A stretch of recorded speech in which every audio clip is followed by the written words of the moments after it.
Хокукый билимнәр мәктәбендә беренче лекцияны уку Татарстан Республикасы хәрби комиссары Сергей Погодинга йөкләнде. Генерал-майор Россиядә ничә төрле хәрби көчләр, нинди гаскәрләр, алардагы хәрби техника белән таныштырудан башлады. Солдатларга көненә никадәр ашамлыклар бирелүе, аларның нинди киемнәр белән тәэмин ителүе турындагы мәгълүмат та залда утыручылар өчен кызыклы булды. Татарстан егетләренең күпчелеге үзәк хәрби округта хезмәт итә. И вы должны служить честно и добросовестно, чтобы никаких проблем не было у вас. Должно быть обоюдно вот это вот понимание. Тогда все это ваша служба в течение года пройдет незаметно быстро, и вы получите военную специальность и приедете в родной свой край. Бездән кала Россияны кем саклар дигән сүзләр белән Сергей Погодин контракт һәм альтернатив хезмәт итү барлыгы турында да сөйләде.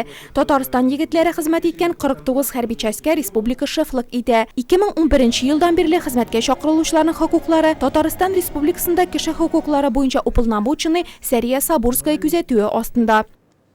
Основные жалобы и обращения, которые приходят сегодня к уполномоченному правам человека, это именно вопросы, связанные со здоровьем призывника и уже служащего в вооруженных силах. К сожалению, очень часто приходится сталкиваться с той ситуацией, когда молодого человека призывают в армии, и он вместо службы сразу же попадает в госпиталь. И здесь начинаются проблемы и самого молодого человека, потому что длительное пребывание его в госпитале, но самое главное – беспокойство ваших родителей. Республика омбудсманы бер генә солдатның мөрәҗәгате дә игътибарсыз калмаячак дип белдерде. Борчыган сораулар белән егетләрнең әти-әниләре дә мөрәҗәгать итә ала. Моның өчен 18 майда кайнар линия телефоннары эшләячәк. Тик Айдар Әхмәтҗанов сүзләренә караганда, бүген иртәгә улларын озатучы әти-әниләргә хафаланырга сәбәп юк. Что хочу сказать призывникам насчет дедовщины? Ничего такого нет, потому что у солдатов физически на это просто не хватает времени. Я горжусь своим Татарстаном, то что так на нас относится.